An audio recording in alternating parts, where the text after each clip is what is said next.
stand in the eye of the storm that is luxury fashion at the moment. Oh my gosh, Cassie's so poetic. Everything continues to change. That is the only thing we know for sure. All right, is that we're gonna think that we're going in the right direction and then, oh my gosh, something else is happening. All of this, price increases, price decreases, creative directors changing, all of that. It's hard to navigate, especially as somebody who does not enjoy change. It's taken a little bit of adapting. Trying to like break down, how does this affect us? How does this affect the consumer? What can we sort of get ahead of to further understand why this is happening and make decisions for ourselves? A lot of people are saying that like luxury fashion's dead and all of that business, and maybe I'm just in denial, but I don't think it's dead. I think it's changing hugely. So I'm going to break down some recent tidbits of news, including price adjustments from some brands, to get an idea of sort of the directions that each of these are going, what luxury fashion is going to look like in the immediate future. Guys, if you're new here, my name is Cassie and I'm a self-diagnosed luxury addict. I pack videos on Mondays, Wednesdays and Fridays, so if you like luxury fashion, then you're probably going to love it here. So head down there, subscribe, turn on the bell, become a member of our luxury addicted family. When are we going to rehab?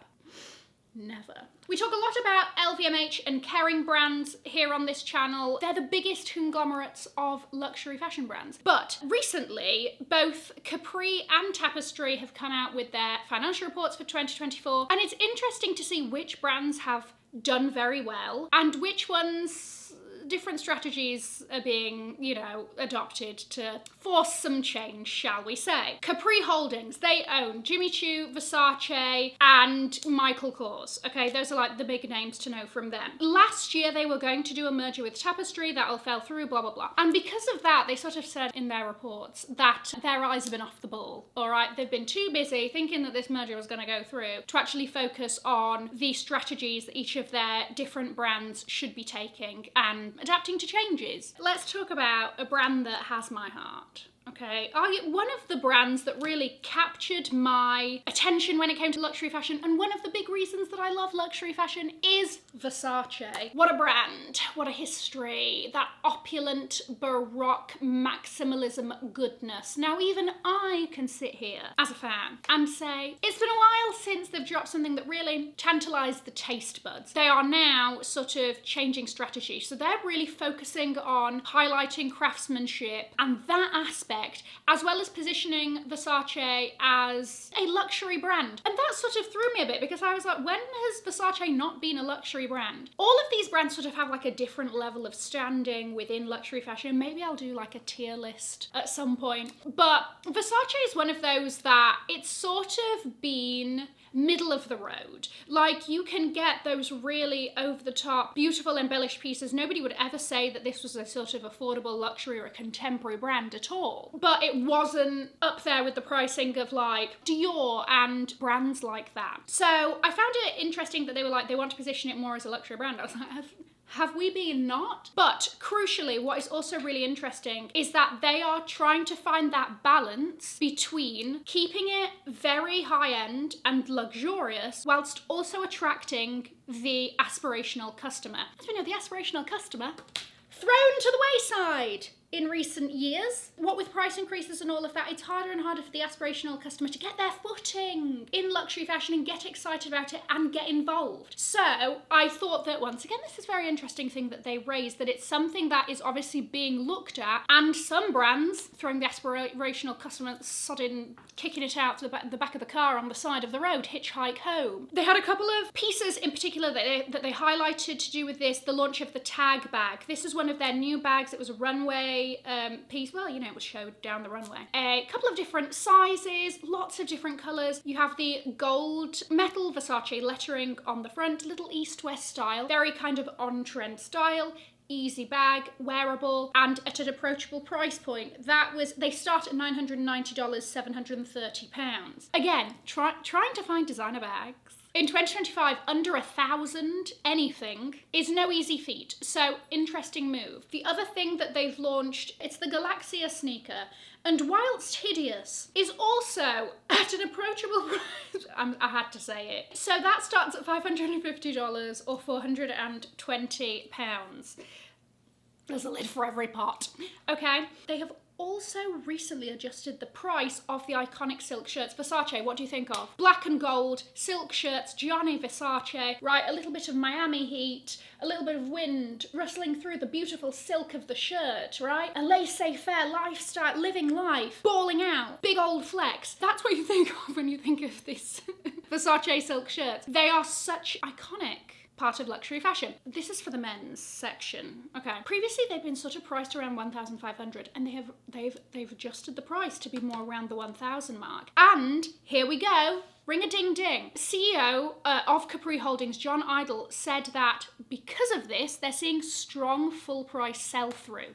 Let's engage our noggins. A lot of these brands have done a load of price increases, and because we're not meeting those price increases, a lot of customers aren't buying them at those prices. They're having to heavily discount, and then they're losing, you know, margins on that, blah, blah, blah. What makes more sense is to price things at a price that people find reasonable for the item, and then you sell it at full price and you don't have to discount. There we go. Let's rub our little brain cells together and let's make a little fire that makes sense. I'm really happy to sort of see this reflected in some of these financial reports, because some brands, and I've said this before, some brands just need to know exactly who they are. I'm really sorry, but you're not a brand, this is just like to no brand in particular. You're not a brand that can charge X amount for this. Okay, you're going to need to heavily discount that to shift it. And some brands just need to recognize, do you know what, this is a reasonable price for this item. Great. And we as customers are happy to pay it. There are also rumours, what with the merger falling through, there's rumours of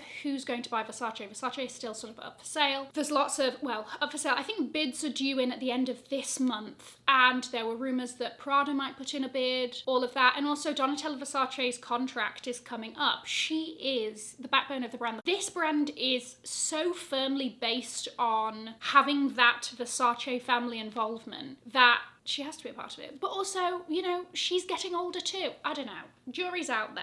Within Capri Holdings, Jimmy Choo's current struggle is convincing people to buy heels. People aren't really buying heels to the extent that they were pre-COVID, basically. And this is something that they're having to adapt to. So you'll notice they're trying to focus more on accessories and casual flats, sneakers, ballet flats, those sorts of things. Keep your eye out, because it's interesting once you like start to hear these things, what you kind of like pick up on. But what I also find very interesting is, and again, there's rumours of who's going to buy Jimmy Choo, because the original owner might be interested in getting it back and whatever else. But I think it also comes down to the design, right? This sounds really obvious, but if you take a brand like Louboutin, who fair enough we don't have the financials for, what I can tell you is that the Cassie ballet shoes, platform, no platform, are selling out, and nobody has spoken about a shoe in recent years more than they have about the Miss Z or Miss Z that's just launched. I've seen so much of that sodding shoe, both of which are heels. So maybe one needs to look within. I think they also made a comment in the report that was something like, you know, we'd love to have a few more weddings. Maybe you've just positioned yourself as a wedding shoe. I don't know. Here's the thing, it's not just these like very firmly luxury brands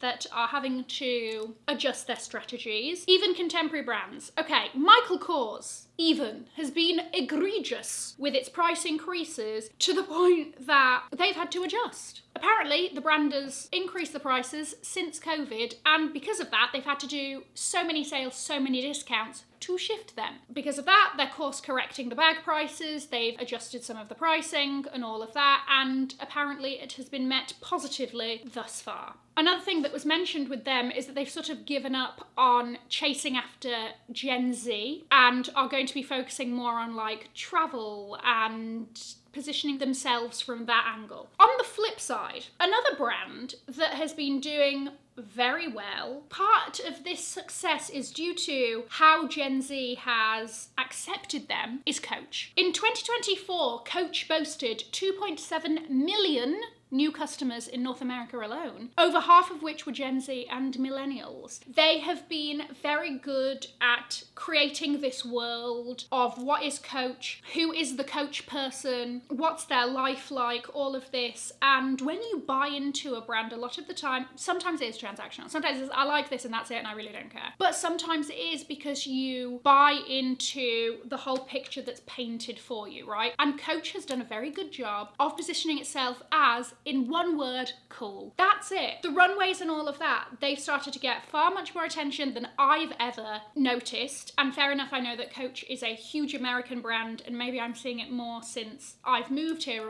or hearing it talked about more or whatever. Undeniably, I mean, you've got the success of something like the Coach Empire bag last year that was on everybody's mouths, okay? Even Super Bowl, NFL player couldn't tell you for which team or which, I think it was the Philadelphia Eagles. Okay, Jalen Hurts was carrying the Coach Empire bag for his like pre-game outfit. Oh my gosh, she knows all of the sports vocabulary. Sport. All of these things have really contributed to putting Coach on that, and crucially, the pricing doesn't make you want to shed a tear, and the quality is there. And then when you pair that with the perception of Coach just being cool, interesting but practical and all of that, it's just working at the moment. The other brand that's sort of similar but different along the same lines is Ralph Lauren. Ralph Lauren's Polo ID bag has been very successful. This is a simple hobo style bag, comes in lots of different sizes, lots of colours, all of that. What is it? You've got great quality and you have a world being built of this brand. We know exactly what the Polo Ralph Lauren person is, right? It's preppy, casual, it's easy, it's fun, and it has a bit of elegance to it and all of this business. It's a trendy brand at the moment. They are seeing growth. Now, let's take things to the other end of the spectrum. Let's visit our friends at Hermes. Once again, Hermes seemingly immune to the woes of the rest of luxury fashion. They have been doing their own thing, having their success, living life, not bothered about anybody else. A way of life that I feel we could all embody.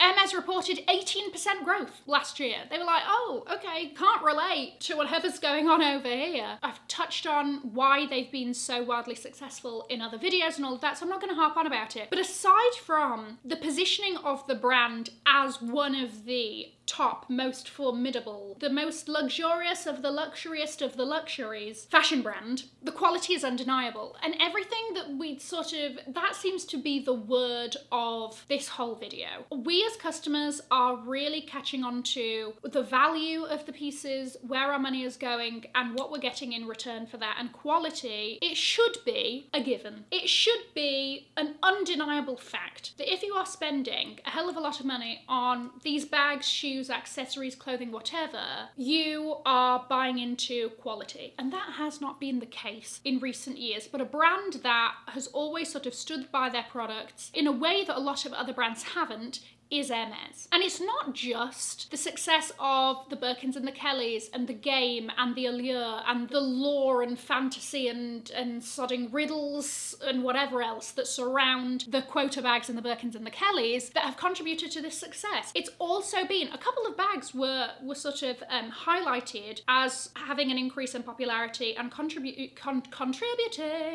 to this, and that is the ISN bag, the little, it's sort of, it's like a saddly sort of shape, shoulder bag, you're a girl on the go sort of situation, and the Della Cavalleria Elan, which is a little, both of these aren't that obviously Hermes, to be honest with you, but you've got a shoulder bag, you've got a shoulder east-west style here with the Della Cavalleria and this sort of interesting hardware shape there. On top of that, last year I've seen more talk of the Lindy and the Picotin and these other Hermes bags that aren't quota bags that, again, people know that this is a brand that they can trust. The quality is there, and so they're looking into those offerings as well. There are similarities between the brands that are doing well and seeing success at the moment, and that is quality and world building. Another thing that I thought we'd throw in while we were here is, I did a shopping vlog. It's out, it'll be linked below. And I've noticed a couple of ways in which some brands are trying to instill that feeling of luxury and exclusivity back into their brands. So, for example, Gucci has their Birkin. What do I mean by this? By the way, this is I have a theory that each brand has a Birkin.